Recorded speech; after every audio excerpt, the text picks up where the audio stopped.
welcome to the Recovery Crew podcast. I'm Dr. Bob Beare. This program is produced by Deepwater's Recovery Programs and Network. We are fortunate to have Patrick McGowan as our guest today, and we'll be talking about, we'll get a little bit more of his story. This is part 2, and we'll be on step 4 today. So we'll be talking about how to dig into ourselves and bring ourselves more fully awake and alive. So hope you enjoy this. We're glad you're here. If you would like to participate or if you're interested in any of the programs at Deep Waters, groups are forming for our advanced intensive outpatient program. 512-677-7847. 512-677-7847. Or admin@deepwatersrecovery.com. Admin@deepwatersrecovery.com. All right, enjoy the show. Patrick McGowan, is that yes, you? Yes, sir. How we doing? What's going on, Doc?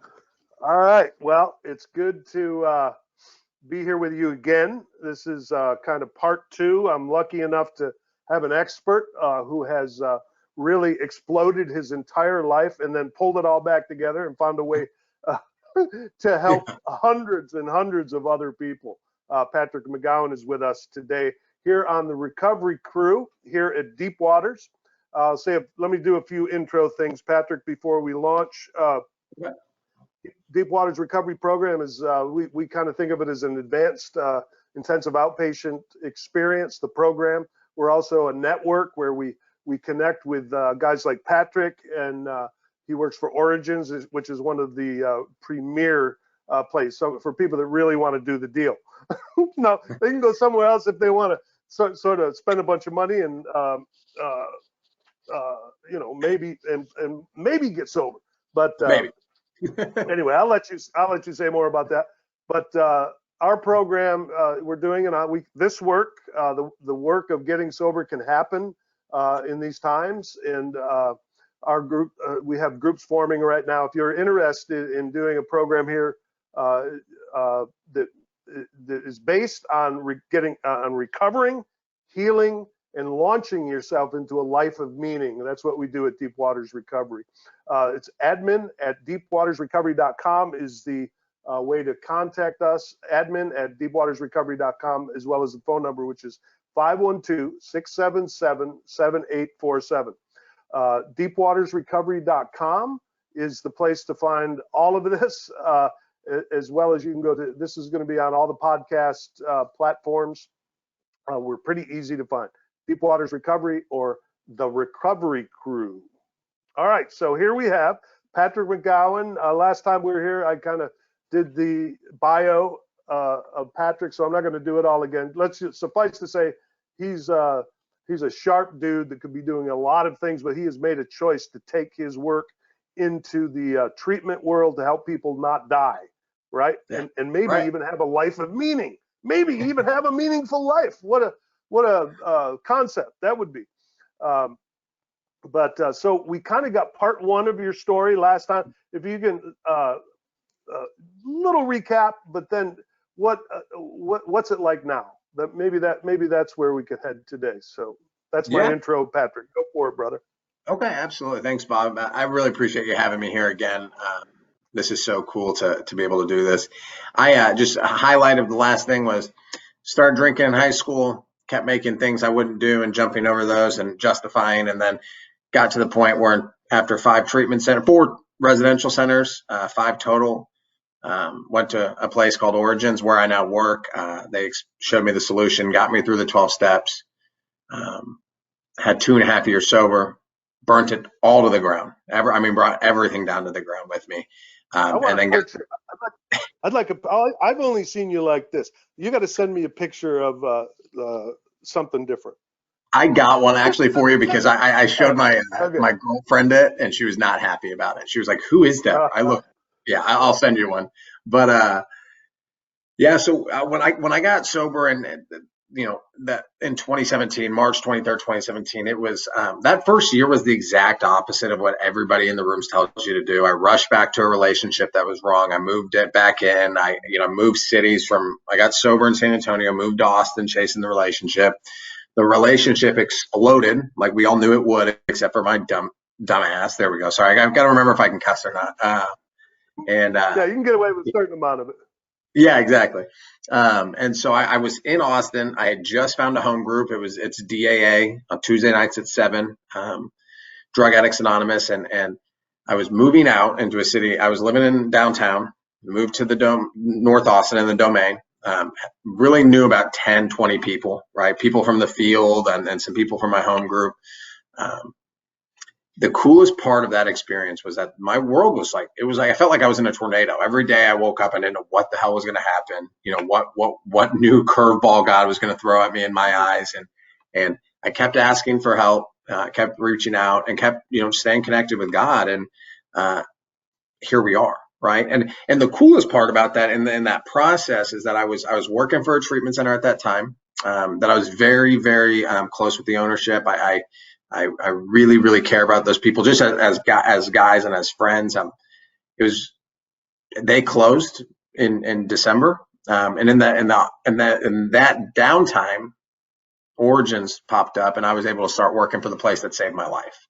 Nice. Also the coolest stuff. This stuff is just I can't even make up. Is that the fact is that like I'm in a relationship. I live with my girlfriend now, who for some reason talked to me at the gym, right? When we were both there, and I can show up for her, for someone who loves me unconditionally and deals with me, right? Because I can be a psychopath at times and just be all over the place, and I get to show up and have a relationship that I never thought was possible. In this little bout of sobriety, though, the big difference has been once I got through the work, I continuously do forceps and meet with my sponsor and sponsor guys, but I was willing to look at some stuff that I knew always existed. I just wasn't willing to admit that I needed to work on it. So I had did some EMDR with a therapist down in South Austin named Brenda. Brenda. Oh yeah. We did EMDR. Yeah, she's amazing. And I went in there and I kind of like, I work in treatment. I've been to 5 of them. I know therapy, and she kind of just picked away at it enough to get me to be vulnerable enough to do the EMDR. So by the time that Bob and Corbin at the Last Resort offered me to come do the professionals Braveheart, I was a little bit more ready than a lot of the guys, because I had some experience with like the amount of emotions that were going to come up and be very real very quickly. But those things, right, the Braveheart experience and doing some of that work there, I'm not going to give any away because I don't want somebody to see this that's going to go do it. So I'm not going to say anything that ruins the experience. But the in-depth trauma work and the recovering that inner part of us, of me, has allowed me to continue to grow. And in the process of the growth, it's like I get to show up as a better boyfriend, son, brother, employee, coworker, sponsor, etc. And gosh, I can't tell you how awesome that's been, because I remember at 2 years sober, I was just bored the last time, right? I was just like this kind of like I started getting lazy, and I stopped doing the work, and here, burnt it all down. And today, it's like you said, it's like I found something to launch off, and there's been no looking back. Yeah. That's it, and that is so important. We talked about it before, but we got to get sober. You got to get that stuff out of your body and get a rhythm of not putting it in your body. Right. And then we've got to do the healing underneath the surface of that. Or at the very least, we're going to be partially dry drunk and restless, irritable, discontent, because we carry trauma in our bodies. If anybody's been listening to these podcasts, probably sick of hearing me say it. I don't know. Or maybe I'm saying something that needs to be said that nobody else is saying. It's just so true for me. And I remember you at the Braveheart experience. You dove deep. There was no hesitation. And it's because you had been, I think the ego softened. The ego had already been softened. You'd been through enough. And I didn't have to spend a whole lot of time on the topic of, you had a great childhood, and yes, you also have a lot of pain under there. You got to deal with the trauma, but then here's the last piece, and that is you got to find something meaningful in your life, or my buddy Walter says, if I'm not creating, I'm going to be destroying. If I don't fill up that place that I wounded myself with, because we were very active and very brilliant in our acting out. I was really good at it. Yeah. I gotta find something else that I'm really good at. Do you happen to have the plaque from Braveheart there? I'd Yeah. like you to read that. Yeah. Read your mission, would you? Yeah. My mission is to create a world of peace and understanding by unconditional love and service. Yeah. Yep. Anybody Oh. that knows Patrick knows that is exactly how he lives his life. We have to find something meaningful and bring it forward into the world. That is part of how we stay sober and how we bring it. We have to bring our recovery to other people in order to stay sober for ourselves. So Right. I want to transition to talking about the fourth step, because this is a series that we're doing here, and really grateful to have a expert who has crashed and burned and come up and look at him. He's alive. He's living a good life. You're a good copy of the big book. You're also a good copy of the deep work and what happens when we choose to do that deep work. So, the first step, we look at that we can't do it on our own. Then we consider in the second step whether maybe there's some help. And then, as we talked about last time, the third step is just about, doing what we're told. Taking some good direction from somebody, right? Right. And so now I think a lot of people, when they think about the fourth step, they've heard about it. We know about it. We know what we have to do. We have to write down a bunch of bad stuff about ourselves. That's what people think. Right. That's what it's about. And that's why we resist the shit out of it. There's somebody I'm working right now for 6 months. I've been trying to, a little army of us have been trying to get them to do the writing on the fourth step. So I know you have this is one of your topics. So there's misconceptions about what the fourth step is. Why don't you talk about that a little? Yeah, I think you nailed the biggest one is that, once again, I said this in the last thing, is that my willingness to do the fourth step is directly proportional to my first step experience. I was beaten to a state where I didn't have any other options. But it doesn't help also because I've sat in rooms across the country, when I travel or where I try to get sober in the past, and people talk about this big bad four step, and they almost make it sound like it's so cumbersome that you're not going to ever get all the way back from it. And that's just not true, right? At the end of the day, it's like I realized that I was I'm reading my four step to Bob. He is just as twisted and demented and done all the things that I've done. He's just on the other side of it. Right. And so, I kind of had this idea that I was going to have to tell for whatever reason, my mind made it was how big and bad it was in the rooms, was that I was going to have to read this stuff to my mom or my grandma. Right. And they were going to sit there and just judge me for it. And the coolest experience I had was I've done multiple four steps with multiple different sponsors and people. And every time somebody's listened to it, they've said, okay. And they've given me my part, my defects, and we've moved on. There's been no judgment. You mean this is a lifestyle? You don't just do it once and you're done with the steps? No. That was also something that nobody told me. I want to point that out. They didn't tell me that I have to keep doing it. But Bob, it's the farther on I get to go, it's I'm off for a week, and I'm all right, I got to write inventory. I just, and I know it at that point. And it's cool because now it's I look around the world and I'm interact with people that aren't in recovery, and it's there's a lot of people that could really utilize some of these tools, right? It's for me, it's I can be clogged and restless, irritable, discontent for only so long before my girlfriend's hey, you're being an ass, and that awakens me to it, or I'm just so tense that I'm all right, something's going on, and I have the tools to get better. I think you just said something really important that anybody that's first coming into this has no idea what you're talking about.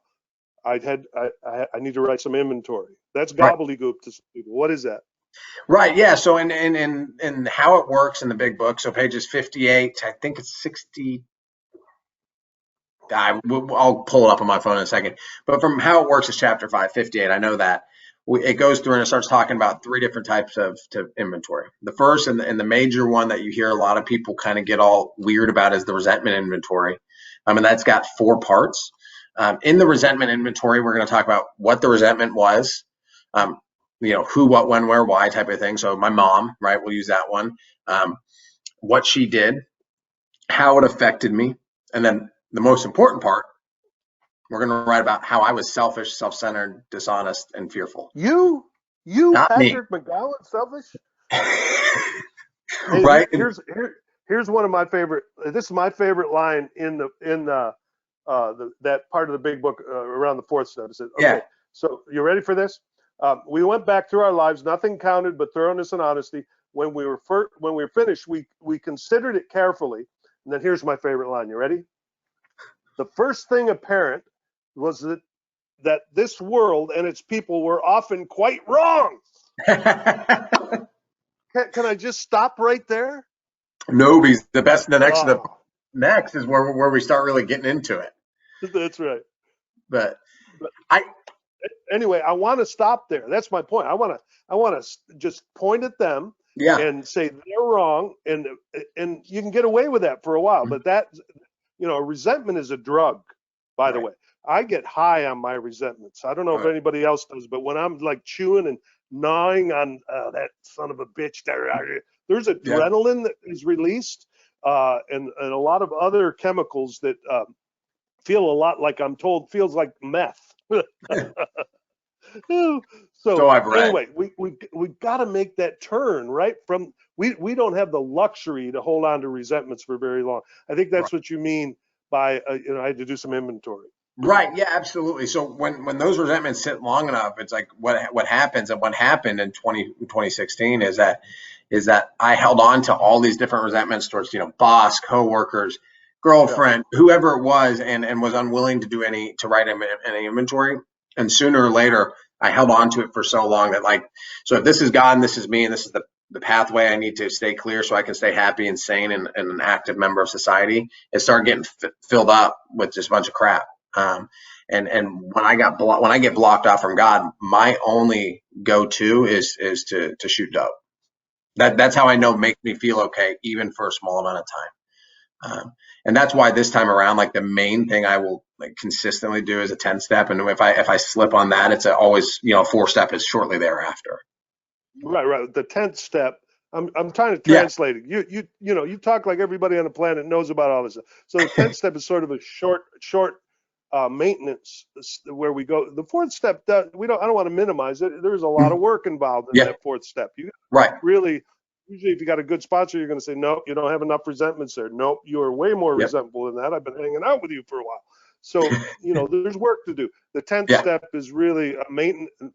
You can call it maintenance or healing, whichever you want to, but it's a reminder that we need to, sometimes when we feel that restless, irritable, discontent, kind of resentment, that we have to sit down with pen and paper and say what's going on. And this program has a format for that. It's a very simple format.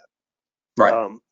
So people, I've heard, how many times have you heard say, I need to work the step, I need to work the steps, so how do you work the steps? And my answer to that, maybe you can say more about this, is get a sponsor and do what you're told. Get a sponsor, do what you're told. That's what it is. That's it. It's not more complex than that, is it? Nope. No, that's it. That is 100% it. It's just I thought there was the secret handshake or whatever you want to call it. And I looked around for anything but actually doing the work and taking suggestions from somebody else. And once I did that, I got well, and I stayed well. Yep. This program is psychodynamic. I said that last time we were together. I like to refer to it because Dr. Jung was, Bill W. Referred to Dr. Jung's work as being the foundation stone of AA. I repeat that often here. I just love saying it because it's like Jungian psychology. He used different language than we use in the program, but I really think 12-step recovery is the manifestation of Dr. Carl Jung's work in the last century, because when you spot it, you've got it. That's one of the things we say in the room. If I'm resentful at someone else, there's something inside of me that is unresolved. And Jung wrote that in so many different volumes of his work. It's shadow work. It's what we call shadow work in the men's work. So, it's such a gift to be able to be in recovery and have a program to not have to drag around those resentments, because I'm telling you, it feels good for a little while, but not having a program to let go of those resentments is just a life of hell. Yeah. No, 100%. I think that, like you said, I get high off the resentments. The effect produced of me chewing on one is just, ooh, it feels good for a little bit. And then Yeah, as it starts to sink in, it starts to it's almost like it creeps into every part of me. yeah, And it just starts to make me just kind of a bad person. And then as that happens, if I don't do something to fix that, I become what I was prior to getting sober. When I'm stoned, the worst part about these resentments in sobriety for me today is that when I don't address them, I become my attitudes, actions, who I am, like my thought life becomes Patrick when he's using, but I'm dry. So I don't have any solution whatsoever. yeah. There's a there's a section in the step 4 process around our sex relationship, sex Yeah. conduct. That whole topic. It's way more than sex. It's like all of my relationships, right? So Right. let's just kind of can you give us a little conversation about the work that's done in step 4 around our relationships? Yeah, absolutely. So the sex conduct is it's so ironic because it's so like, and even if it gets brought up as a topic in a meeting, you can watch the room just get like super tense. Um, Everyone's like, oh, I don't want to talk about that. This is the part that everybody wants to keep in the shadows. No one really wants to bring this out to light. I know for a couple years when I was around the country, it was almost like it was kind of like in a braggadocious, like you write your sex, kind of pretty much like you write down what you've accomplished. And that is so far from what it actually is, right? It's like, Right. for me, it talks about it gives me 9 questions, right? In my sex conduct. And I go through these in for me at the first time I've done it in just personal relationships. When I've had an issue in a relationship, like a friendship, my sponsor was like, take it through the sex conduct questions. And I'm like, I don't want to do that. And so I do it. And then I'm like, oh my God, it does, like Bob said, apply to every relationship. If I want to run, the questions are on page 69 and I don't have them off the top of my head, but if you go through there's 9 of them. And I go through it with, my ex-girlfriend, where was I selfish, dishonest? Where did I arise? Jealousy, suspicion, all these things. And like, once again, what it does, it shows where I was wrong, right? Because as far as I normally got was she just did me dirty. I did nothing wrong. It's like we leave out the part, in my story land up in my head, we leave out all the things I did. And so what this forces me to do is when I sit down and go through it, it makes me look at who I am in this relationship and how bad I was in that relationship, especially when I'm getting sober. It provides me a lot of clarity, and it has provided me in the past since I got sober. When a relationship ends, a lot of clarity on where I can grow, and that's the coolest thing. There's a lot of ways to talk about this. I want to just put it out there that you look at a guy like Patrick or a guy like me that I've tried just about everything there is on the planet to try to find God in a counterfeit way and hit a wall in many different ways. I have the great advantage of being, I know a lot about a lot of 12-step programs. That's the good and the bad news. And then, Patrick is a real addict. You're one of the real. So I also want to talk to the folks out there that aren't sure, and also that maybe really are not a drug addict or an alcoholic. There's also a thing called codependency. There's also a thing called love addiction. People are dropping like flies, killing themselves out there over the loss of a relationship. I mean, it is way underreported, underrated, and sex addiction, screen addiction. These concepts that we're talking about here are relevant for all of the things that we get hooked on. I want to throw that out there to everyone. And the solution is the same. Can you play some music under that, Andre? The solution is the same. It's a spiritual solution. One thing else I want to throw out there, Patrick, is a lot of folks are a little afraid of that 4th step because they think it's going to be about blaming. And yes, I have to look at my side of the street. It is not about shaming myself or that I'm at fault, that it's all my fault. What I'm trying to do is remove the burden of self. Right, please God, take this burden of self off of me, so that I can have some peace. Have you heard about people that have some peace, Patrick? Have you heard about these people? Yeah, I thought it was make believe. Until I experienced it myself. Right. I didn't think it was real. Well, it looks good on you, my brother. You too, sir. Your deal. Keep it up. you and I both know that our only chance to keep it is to give it away. And I Yep. know that, so keep helping me do that, and I'll keep helping you do that. So we got a little intro to the fourth step here. If you have any questions about that, or you want to add some things, I'll give the phone number and email here in a moment. Next time we're together, or actually, I think one of the next podcasts are going to be on the Enneagram, but we're going to continue this series on the step work. The next one will be on the fifth step, where we take all of the work that we do in the fourth step, and we really reveal. It's where intimacy begins. It's where we start sharing that stuff, right, and really get the burden off. So maybe I'll get you back for that one too, Patrick. I don't know. We'll see. You just let me know. He's a busy man, folks. Busy man. So I'm going to wrap it up here. Thank you for being here at the Recovery Crew. Really grateful for you to join us, Patrick. I hope it'd be nice if you're kind of a regular here. It's been a pleasure. And thank you. Absolutely. Yeah. So, and I want another shout out to Origins. It's one of the. There's only a couple of treatment centers I send people to, because I know there's people like Patrick there. But I really meant to put it out there. So would you just say how people can get a hold of you if they want to do the real deal treatment, or just meet a superstar guy like you?